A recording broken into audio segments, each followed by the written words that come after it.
Hello, everyone. Welcome to AALS's Faculty Focus. We're going to give everyone a few minutes to find a virtual seat, so to speak, and then we'll begin. We know it's the middle of the summer. You have probably a lot of things on your to-do list, which we're going to talk about today. And we're delighted that you are taking some time to join us today for Faculty Focus. So we'll begin in just a few seconds here.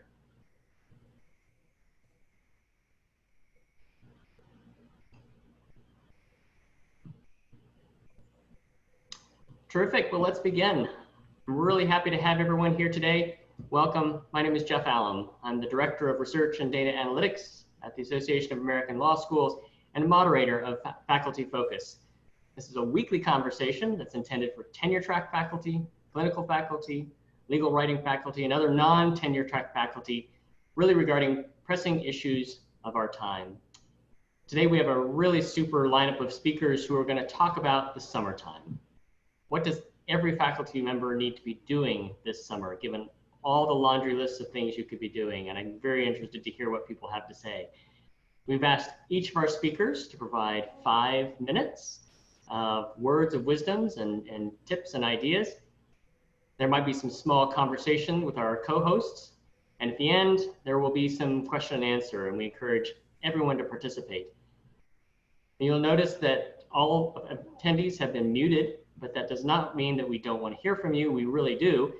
Please feel free and use the chat feature as well as the Q&A feature in the Zoom to interact with our participants, panelists, and our co-hosts.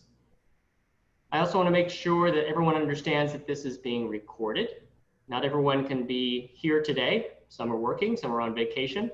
We want to make sure that everyone has a chance to hear what our speakers have to say. So the video recording will be posted on our website probably within the next couple of days. And with that, I'd like to turn over the show to our co-hosts. Darby Dickerson, who's the AALS president and the dean of the University of Illinois Chicago John Marshall Law School, and Vince Rougeau, AALS president-elect and dean of the Boston College Law School. Darby, the floor is yours. Thanks, Jeff. Good afternoon, everyone, and welcome back. It has been great being with you for these 7 weeks while we debuted our Faculty Focus seminar series. We're going to, after this segment, going to be taking a break for the rest of the summer. We know that you are busy focusing on classes. Hopefully, some of you are going to be able to get in some vacation time, but we're going to be back in September. So please keep an eye out on our Faculty Focus website and looking at your email. And again, if you have topic ideas, a lot of the topics we've been covering have come from you. So if you have topic ideas, send them in. If you're a member of the audience but would like to be a member of our panel, please send that information along as well to either Jeff, me, or Vince. Before I introduce the speakers for today, I'd like to ask Vince to say a few words as well. Thanks so much, Darby. And again, welcome everyone. We've really enjoyed this opportunity to be with you over the last 7 weeks for Faculty Focus. And as Darby mentioned, we'll be taking a break, but one of our goals for this webinar is to make sure that you know that the AALS is here for you. It's here for you in terms of being here for your law school and supporting the school, but it's also here for you as your learned society and supporting the things that are important to you as faculty members at law schools. So we hope that you'll take advantage of the archive of previous webinars that we've done as needed. And we'll look forward to having new ones for you in the fall. And as Darby said, I hope you'll reach out with ideas that you may have for the future. And again, have a great summer once we part today. Thanks, Vince. We have some great speakers with us today. First, we have Tamara Lawson, who is Dean and Professor of Law at St. Thomas University School of Law. Trevor Morrison, Dean and the Eric and Laurie Roth Professor of Law at NYU School of Law. David Santacroce, Clinical Professor of Law at the University of Michigan Law School. And Troy Andrade, Assistant Professor of Law at the University of Hawaii, William H. Richardson School of Law. Tamara, let's start with you.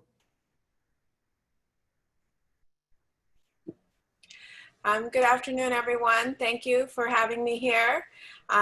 One thing I wanted to start off with talking this summer about is that even though you might be a new person listening to us today, everyone, I would say, is now a new person in our new environment. So don't feel like you're the only newbie in the room encountering this fall semester in a new way. And if you're a senior colleague, I'm happy to have you on this call today because we're all experiencing and retooling ourselves for this new normal and our new environment in the fall. And one thing I would suggest is to refresh, retool, and revisit your research agenda. One thing is to look at it and with new perspective and new eyes from all the current events that have happened this summer, really. Does your research agenda intersect effectively with racial justice, with crisis management, with health, virus, other things that are cutting edge? Is there anything in your research agenda that could be explored further on economic disparities, unemployment, landlord-tenant in those areas? So many journals are looking for that type of work. You can use op-eds to preview that work, or op-eds to refresh an area that you've previously published on. So I would just suggest using all the modalities to communicate.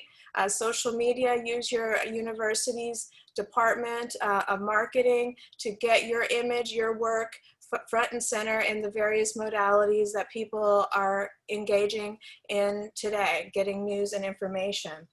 In that vein, dust off your technology or brush up on your technology. So there are several platforms we might have been using casually that now we're using as our main source of communication. And I think summer is a good time to start looking at multiple modalities. So maybe being proficient and competent on Zoom, Google Hangouts, Teams, Go Meeting, and other ways that we're going to be required really in our new environment to communicate with each other and making our community still a community. And I think that's an important thing to focus on for yourself and your colleagues this summer. Set some time to map out for yourself how to be effective and efficient in this new environment. There's one thing about your classroom environment. There's lots of webinars and other sources to teach us how to be the best online professors that we can be, as opposed to emergency online professors that we were last spring. And also how to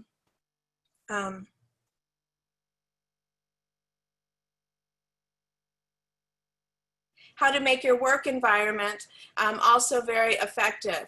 So how are you going to manage your time? How are you going to manage your work day? Do you have breaks for technology, for Zoom breaks, for headache breaks, for, this is a new way of working, and we have to be mindful of that. And wellness, I would end on this area, that wellness is a key component to what we should be doing this summer and what we should be doing as the semester starts. We need healthy, happy faculty, teachers, and scholars, and our wellness is even more important than ever as it relates to us keeping our resistance up for all the ails that we are confronting. And so don't put, well, I would say it this way, put yourself on the to-do list as we put all these other obligations on the to-do list. And I'm happy to talk further in the Q&A on how to make some of these ideas work in a practical way. Tamara, you mentioned taking breaks.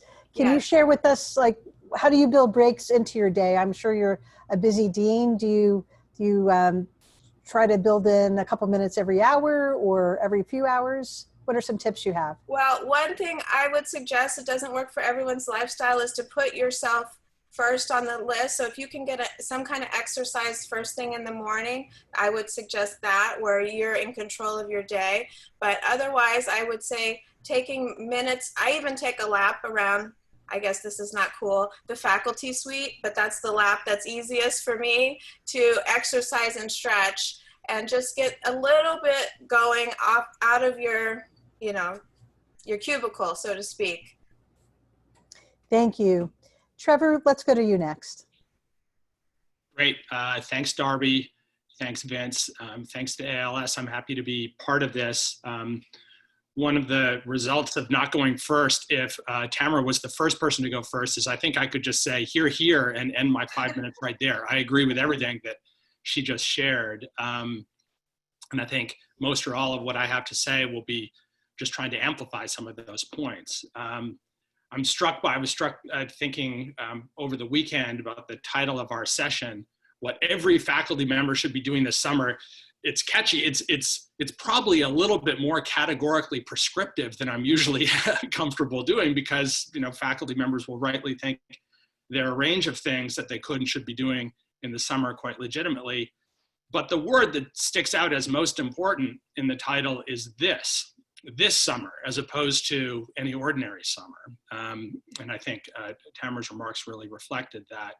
In a typical summer, from the standpoint of a dean, we want to be making sure that we're supporting our faculty colleagues advance their research agendas, to which they turn in earnest, in particular in the summer. Others may be developing new courses, either in substance or in modality of delivery. We want to make sure that we're helping that as well, continuing to cultivate the intellectual community, remain in contact with our students. All of those things feel to me both more important and more difficult this year. More important because each of them runs to the core of the mission of our institutions, and more difficult, I think, for reasons that are sufficiently obvious that they don't need to be elaborated. So just a couple of more specific thoughts. One thing I know that a lot of my colleagues are doing this summer, and that I'm doing as I prepare myself to teach in the fall, is to be thinking in particular about teaching. And I think Tamara had it just right. In the spring, we all became emergency remote teachers. This coming year, I'm sure that all of our institutions are going to be doing at least a lot of our teaching remotely, some all. Some it'll be just one component of teaching. But I think there's an expectation on the part of our students, and an expectation that we should have of ourselves, that we will have learned as much as could be learned from the successes and the challenges of the spring to become even more effective in teaching by Zoom or whatever other remote modality your institution might be using. And I'm noticing definitely that that's taking a lot of time this summer to think through what are the most effective ways to use the technology that's available. What substantive changes need to be made to the curriculum in order, to be able to sort of match the curriculum to the modality, as it were. This is a lot more than just the typical substantive updating of one syllabus over the summer that might be the ordinary work of the summer. Thinking through, and in particular at schools like mine, where many of our courses we expect are going to be taught entirely remotely, but some are going to be taught in a hybrid mode.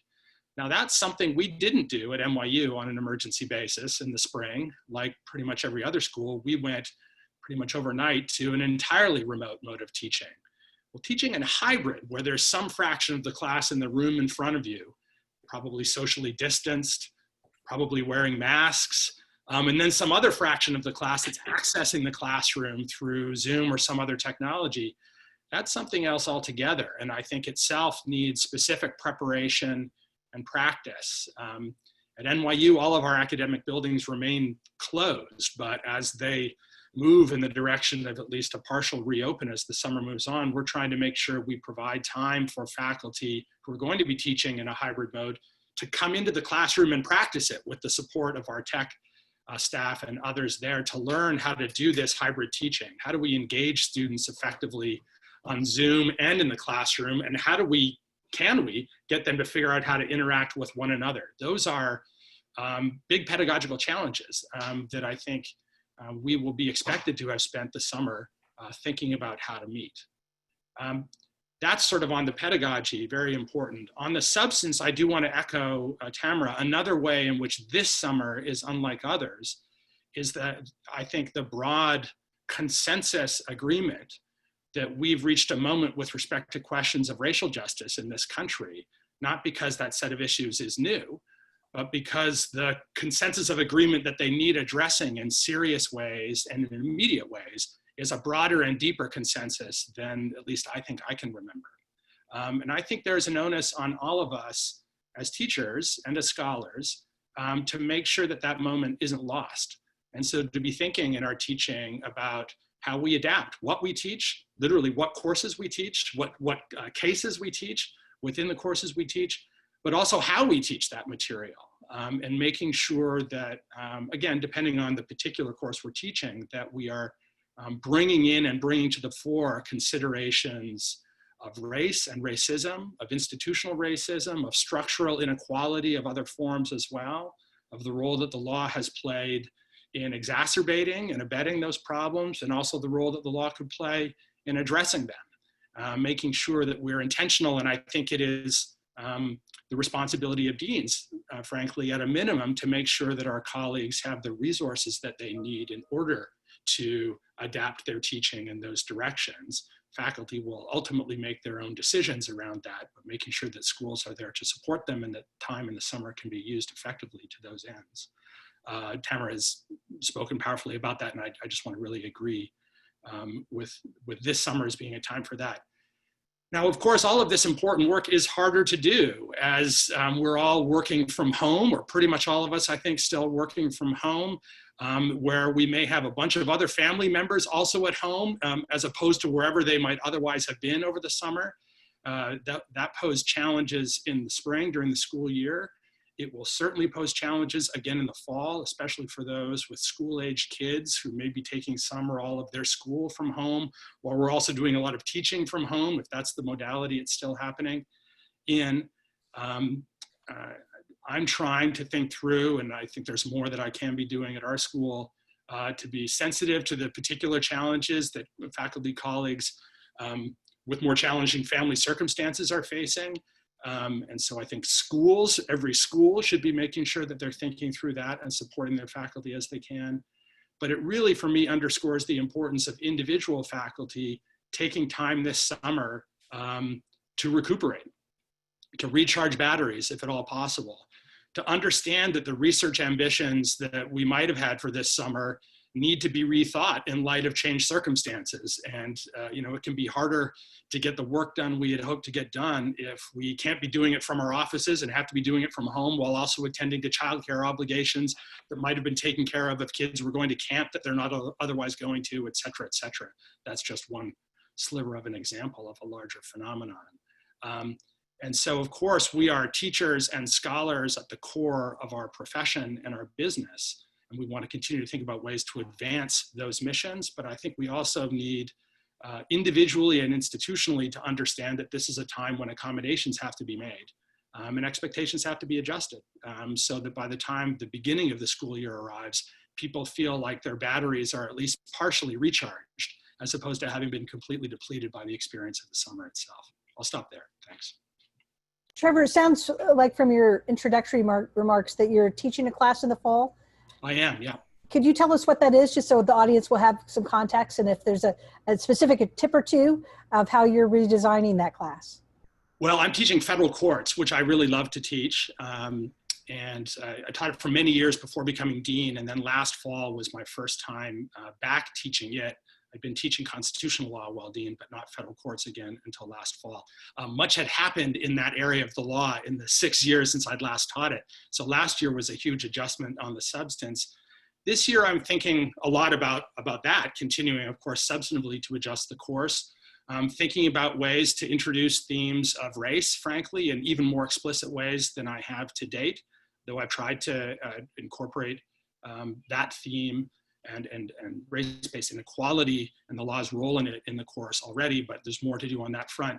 And then thinking a lot about technology. So I expect to be teaching the class in a way that probably half of the students on any given day will be in the classroom and the other half will be on Zoom. And so think about how I will use teaching assistants to help me make sure students who are on Zoom, who are raising their hand, are recognized, how we can maybe create kind of breakout rooms or small groups that might pair people in the room with people on Zoom for sort of short, focused, small group conversations, and then come back into a larger session. I'm not sure that I'm going to do that at this point, but I'm really most interested, given that the way I find it most productive to teach myself is a kind of hybrid Socratic, some lecturing, but then some some question and answer dialogue. I find that an effective way to teach. I think my students find it a good way to learn. And I want to figure out the best way to adapt that to the hybrid classroom that we'll be trying to implement in the fall. As for tips, I don't know, ask me in late November, and at least I will have learned from experience by that point, hopefully. Thanks, Trevor. David, let's move on to you next. Thank you, and thank you for inviting me here today. I hope everybody's well and stays that way. Far be it from me to disagree with one dean, let alone two, although don't try to confirm that with my dean. Everything they said, I just sat here watching myself shake my head. My perspective is one from the clinical world, and that's shaped both by, I served 6 years as Associate Dean of, the first Associate Dean of Experiential Education here at the University of Michigan Law School. And I've been studying clinical ed empirically for about the last 15 years through a nonprofit that I do work with. So I'm talking really kind of to the clinicians out there, you know, and to everybody. Obviously, it's a time of great stress. There's both professionally and personally, as both speakers before me acknowledged, that presents some great challenges, but to my mind, some awesome opportunities. The first caveat I would say is for clinical faculty, you need to pay attention to your own school's promotion and retention standards and the culture around those. They're often not necessarily the perfect marriage. You know, and some of the things I think are some generalities, obviously, in this short of a presentation, based on one thing, is that teaching is usually paramount for clinicians. Kind of how well you teach is it's often greater than scholarship, or at least equal to. So, but you got to keep an eye on that. The challenges, as we've heard, are hybrid or remote teaching. They're different in a way for clinics because it's not only the classroom, but it's the supervision. So you're essentially running a law practice and supervising and mentoring new lawyers, all remotely, right? The classroom and clinical classroom and supervision rely on non-directive teaching and so flipping the class becomes difficult, right? Maybe if you have an occasional content-laden lecture, substantive, but so that becomes difficult. You've got to seek and find new tools. We've been doing this since Friday, the 13th of March. You know, I got to know Zoom a little bit, and then I started digging in deep, and it's a pretty powerful program, and there's some great adjunct programs. There's something called Jamboard and Flipgrid, and these are different ways to change up the classroom and do small group work and and different kind of exercises that you find often in the clinical classroom. I found that there's great resources there on the web. Cornell's got a good start, a good collection of them. The other thing that's essential in clinics that you don't find in larger classrooms is relationships, right? They're integral to the office environment, right? And that's what a clinic is in many ways. So the relationship between a clinician and a student is particularly important beyond the kind of the limits of whatever case it is that you're talking about. We've been, even over the summer, with limited amount of students, making extra time. A 15-minute meeting maybe booked for a half hour, so you can spend 10 and 15 minutes talking to them, getting to know them some, and also check-ins, which I think are kind of going to be important with everybody kind of planted in their own little, in their room someplace. The other thing that's essential though in those relationships is student to student. I mean, the students learn the essential skill of collaboration by being in that shared, often panicked space of practicing law for the first time with a lot of rope. And if the clinician's doing his job or her job, minimal guidance, except before they hang themselves. So we're trying to figure out, you've got to explore technology like that. We're thinking about holding What we typically have is office hours where students are kind of in a virtual space together so they can share without interference from faculty. I also see this as like there's just so many great opportunities here. There's clearly a much welcome new openness to meaningful changes in inequality in our communities and thus in the curriculum, right? I think we're going to get extra freedom to really push that envelope, and it's to welcome. There's an increased sense of commitment to social justice among law students, at least that I've seen, just prefatory, just working with a handful over the last 3 or 4 months. I think we're really going to see a lot of that. And that matches nicely with needs in the community are never going to be great, irrespective of whatever field you're practicing, from transactional clinics that are kind of helping small businesses that are working with or around COVID issues, or blossoming or opening up because of COVID, to simple things like what I do. I've been practicing landlord-tenant law predominantly for 20 years with students, and there's never going to be a greater need. So there's an opportunity for increased service, right, and thus increased visibility.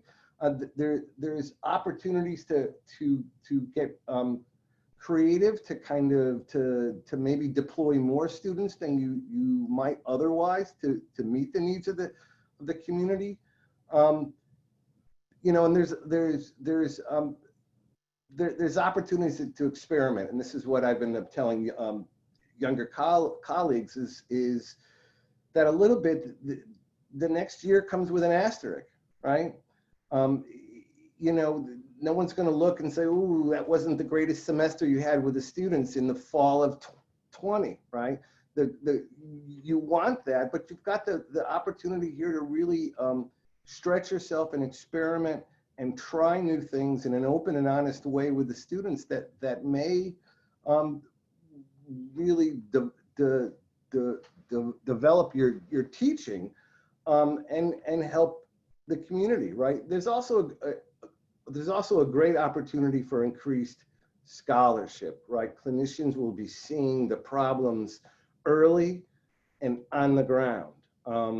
And then the question is, what kind of scholarship and how fast does it hit, and what do the standards look like at your school, and what counts and what doesn't? And these are, again, all things that need to be decided with the institution.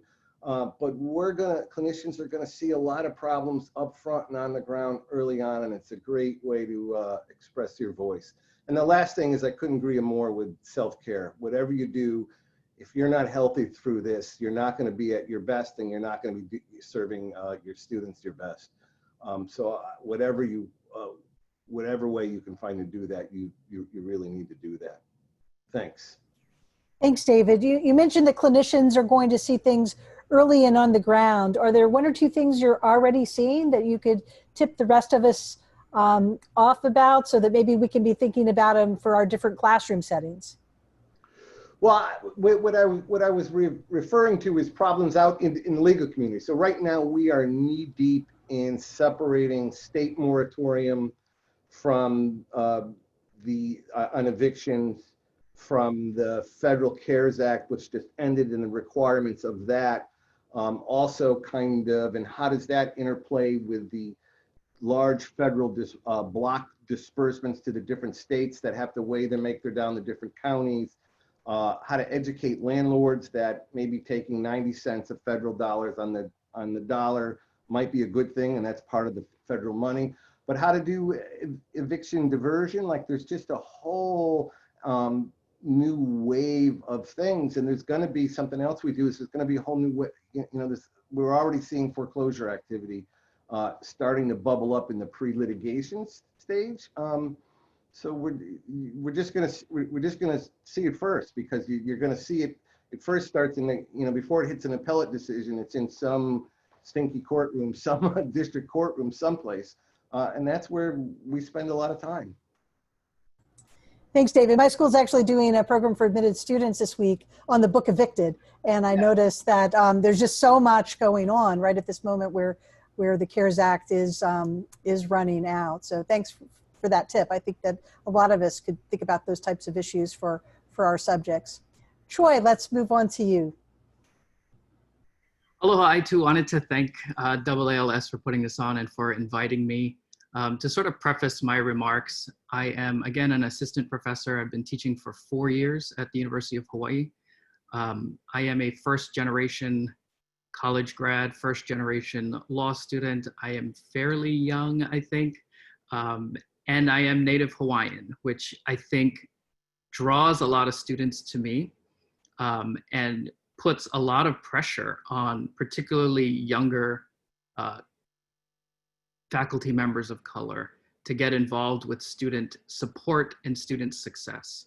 So for me, the summer has been, well, this summer has been really unique, right? For a lot of different reasons. But generally the summer has been on my own time helping support bar preparation for my students. And it's basically out of the goodness of my heart that I want to do that to support my students. And so I totally agree with everybody that, you know, now's a good time to retool our syllabi. Now's a good time to learn different modalities. What I would say is don't push yourself to perfection on that, because we're going to be living with this for, I think, at least another year. And we will have additional time to do that. For younger, not as seasoned colleagues, I think it's important to remember also our tenure standards, right? So we still have to make time for our scholarship. We still have to make time for service, and we're going to be getting pressures from all different directions, right? Students are going to be wanting to talk more to you about their concerns. Students are going to want to, you know, ask you to review their resumes and cover letters. And I've really been a sucker for helping my students, right? Because I've been in their situation, particularly generally marginalized students who we have been bringing into our law school to diversify our bar, right? And so there's a lot of pressure, I think, on our untenured faculty to be on the front lines helping our students. And I think that's the same for our legal writing professors who are intimately working with students on things. You know, students are going to open up and students are going to feel comfortable talking to them. So we have to be able, I think, to put up, it's been a hard lesson for me to learn these last 4 years to try to protect my time. And I think there are ways you can, I've learned to do that. I'm definitely not successful in doing it. I have had amazing colleagues who have, you know, sort of walked me through just saying no to students, or putting a sign on your door that says, I really need to study, right? I really need to do my research in writing, do not bother me. I've had mentors who sort of had to play on the offense or defense, I'm not sure what it is, to sort of cut off requests from my other colleagues because, hey, Troy, you have a great idea for bar success committee, or you have a great idea for the admissions committee or for the hiring committee, right? Why don't you come talk to us about this and we'll have you, you know, lead this little effort, right? So I think there needs to be sort of cognizance about ensuring that our untenured faculty have the ability to make time to focus on their teaching and revising their teaching and to focus on their scholarship. And like I said, for me, that has been really the hardest part of these last 4 years, but particularly this summer. Last week, I found myself sort of advocating for my students up against the Hawaii Supreme Court about the September administration of the bar exam, right? That was an entire week that I lost doing what I needed to do to help my students, but sort of sacrificing the time that I was really planning to spend doing my research and writing. And so, you know, summer is a good time to really carve out large chunks of time to focus on your scholarship. I am of the type that have always put my scholarship as sort of the third priority. So always first was teaching for me, then it was service, then scholarship was sort of the lowest of my priorities. So I would always find an excuse not to focus on my scholarship during the school year. right? So I had an hour scheduled or 2 hours scheduled to focus on my reading and my scholarship, and all of a sudden emails are flying around from colleagues about a certain issue, and I'm going to jump on that, right? So I've had this bad practice of pushing my scholarship to the lowest priority, and I've really had to rethink that, particularly as I'm going up for tenure this year, right? Rethink about how I allocate my time. And what I found that was really helpful was one of my colleagues, Andrea Freeman, who sort of came by my office and said, hey, I see that students are always in your office. Get me a draft of your next article by, two Fridays from now. And for me, that helped a lot because it put accountability in my hands to say, okay, I really do need to buckle down, and I really do need to get my scholarship time in. So over these next few weeks, my suggestion would be to not forget that we are still held to sort of the tenure standards, and obviously get your teaching up to par. Make sure that you can do both synchronous and asynchronous teaching. I also agree with what everyone has said here about taking care of yourself. I was planning to go to Disneyland with my family this summer, and that didn't happen. So instead, we found this new love of Legos. So every night we'll spend half an hour together playing Legos, right? And, finding those little times to reconnect with your family, I think is going to be very, very important. But I think at least for me, the pressure has always been on scholarship. And if we can create spaces for our untenured faculty to have that time to focus on their scholarship, I think that would be very, very helpful. So I'll leave it at that. Thanks so much, Troy. Tamara, I want to go back to you on this issue of self-care, and I think it actually connects pretty nicely with some of the things that Troy raised. I mean, in our position as deans in particular, how in a time like this, and this summer, to quote Trevor, how do we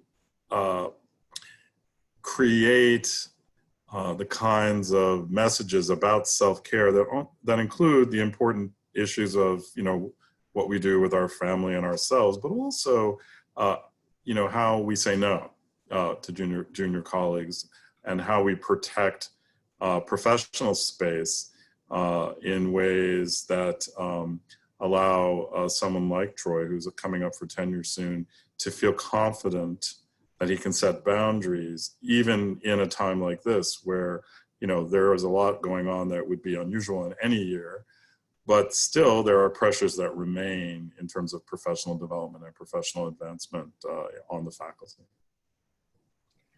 Thank you for that question. One thing I was thinking throughout the discussion of all the other panelists is, in addition to this self-care component, is avoiding isolation in all of its forms, because now that we're all in our individual space and we're not seeing each other as often in the hallways, that isolation can grow. And the collaboration, I think, that's needed between dean and faculty, senior faculty and junior faculty, to achieve, the overall objective of the institution. And I think tenure and promotion committees should be considering giving extensions to everyone on the tenure track due to this summer and this realistic environment and the limitations that it poses to everyone.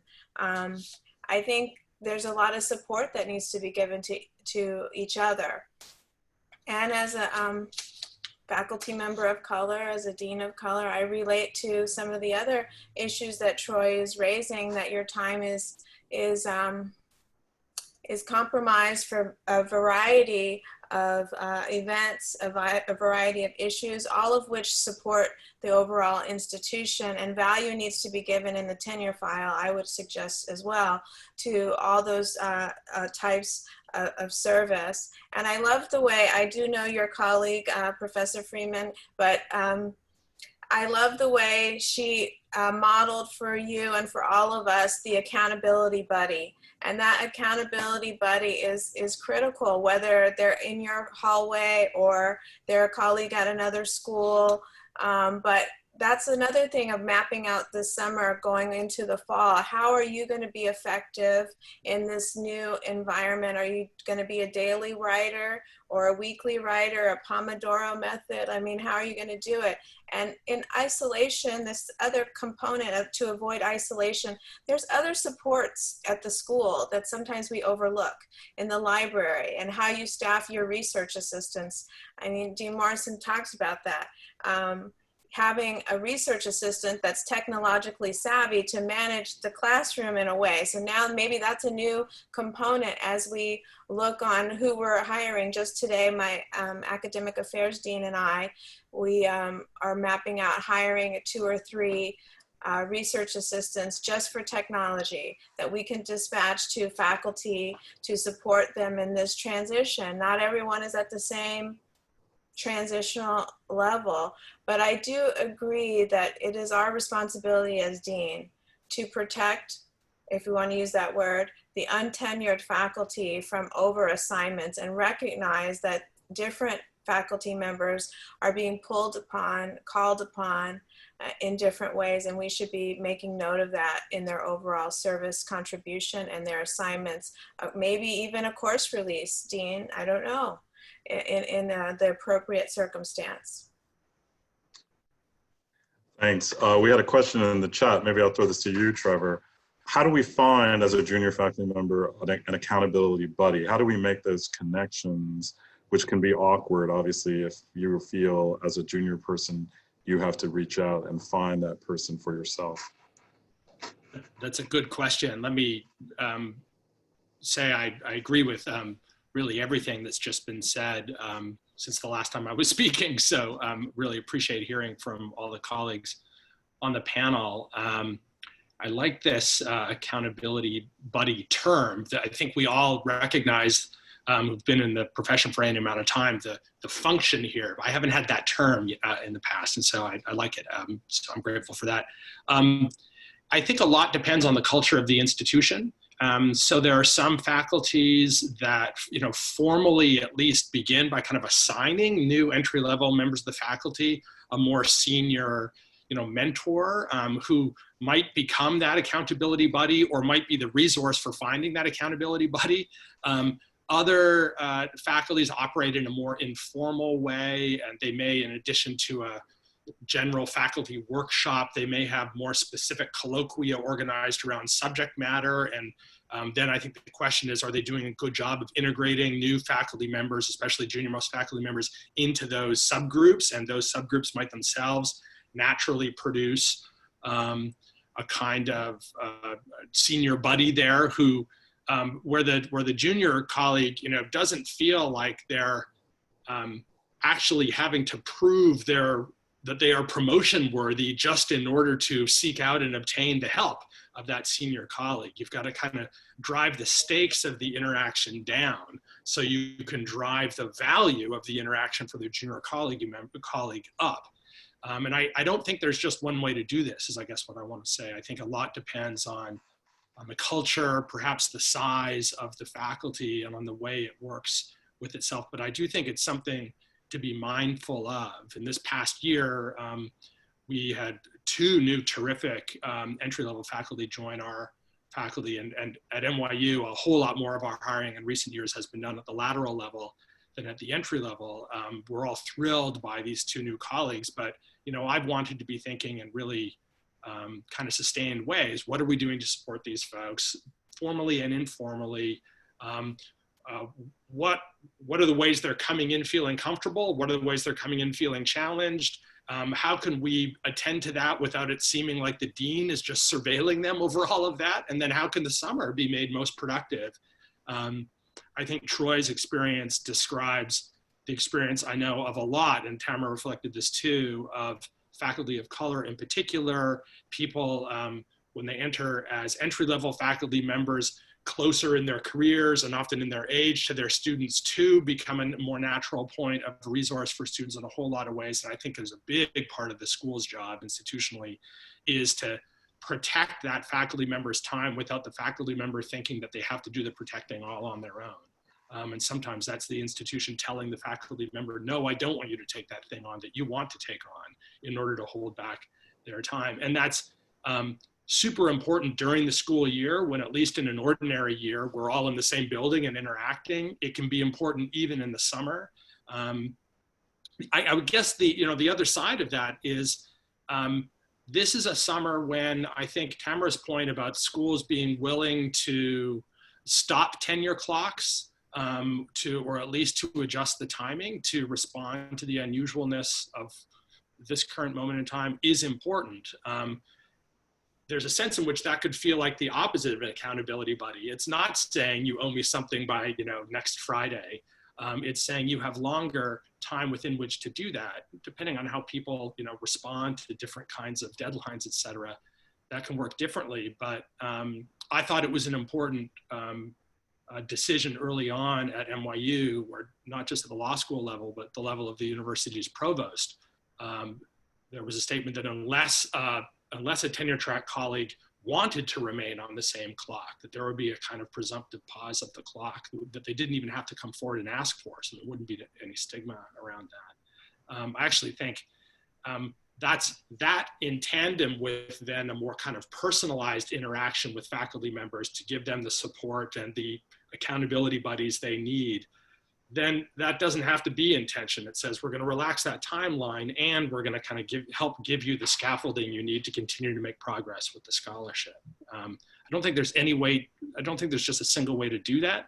I think the point is not to assume it's going to happen on its own. And you want the institution, you want associate deans in charge of research, vice deans in charge of intellectual life and the like, to be attending to that.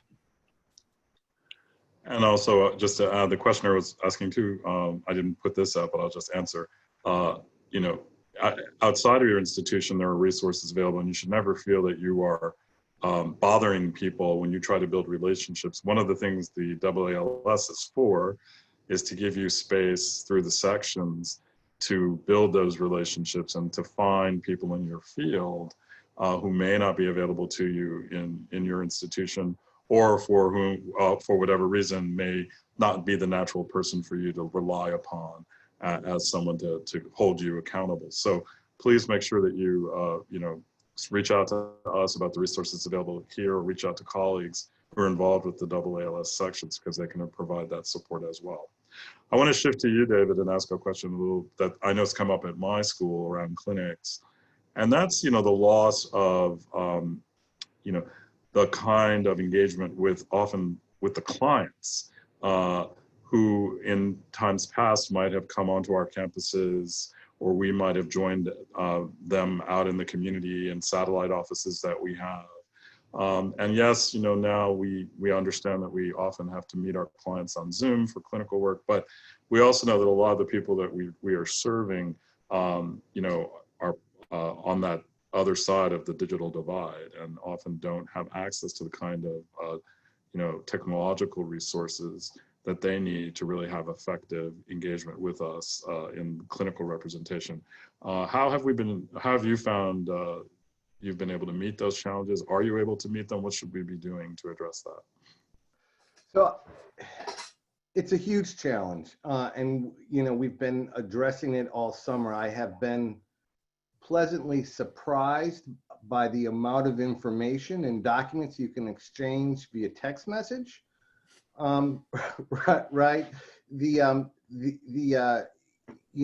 how savvy our clients are when that's really often their only computer, right?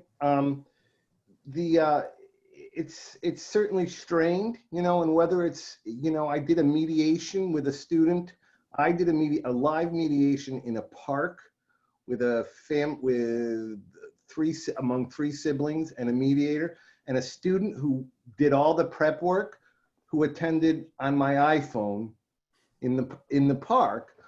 And you know, so there are ways to, you do the best, you're doing the best you can. It's hard. We spend a lot of time doing on the ground field investigations of conditions in apartments, and I don't know how we do that anymore, right? How you go into those closed spaces. We're finding, you know, maybe we can get a tour with a simple smartphone, you know, kind of nothing fancy that's often on a pay per minute card. We're looking for funds to help support that kind of technology, loaner computers that we can we can belay to clients, and they can, so there's no good answer. The digital divide is there and ever present, and it hurts us. The court systems here, at least, are working hard on how to get people on the wrong side of the divide into the courtroom, and that's that's quite challenging. So, you know, I wish I had a great answer other than there's a lot of energy going into it, and it's something we've been able to experiment with to some degree. But I wish I had a great answer. I think the watchword for all of this stuff is just, it's going to be learn as you go, particularly as things may fluctuate up and down in degrees of openness. Thanks. No, it's a big challenge. Troy, you mentioned your work with the students on the bar. I know for a lot of us who are deans, that's been something we've been spending a lot of time on in terms of, in some cases, trying to convince bar examiners or Supreme Courts that, you know, they need to have a backup plan. And then when they don't, not saying I told you so, but trying to deal with the consequences. How are your students handling what has been just a really, really difficult summer around the bar? And, you know, have you seen any strategies to help ease their anxiety that have worked?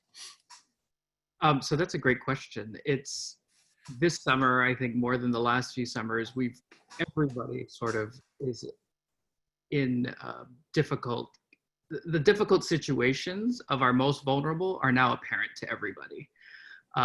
And, you know, it's hard. We on the law school are trying to be proactive in terms of trying to provide space that's socially distanced, which is really hard.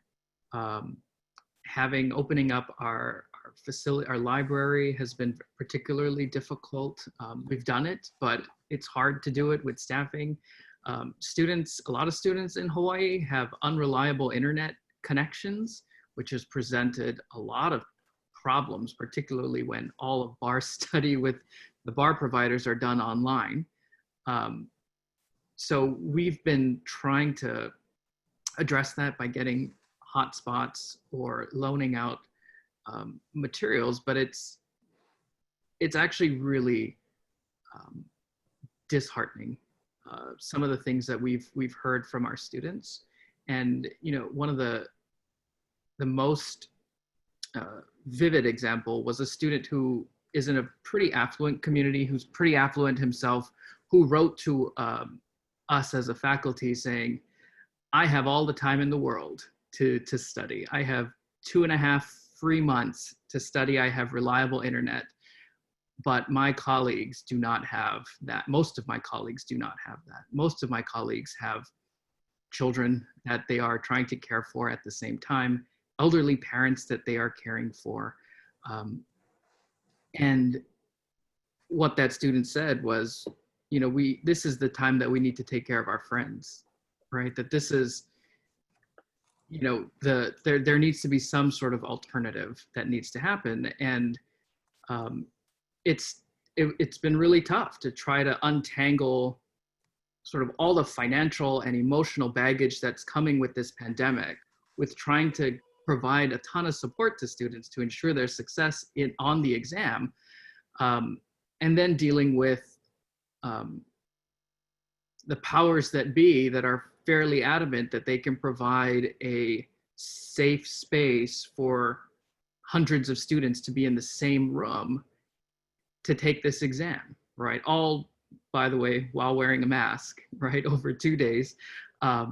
So it's been, you know, it's been really tough to hear what our students have gone through. And, you know, fortunately, I have some of my more seasoned colleagues who have stepped up to try to take the reins from this and sort of say, Troy, go, you need to do what you need to do and let us sort of pick up this fight. And our dean has been intimately involved in those conversations.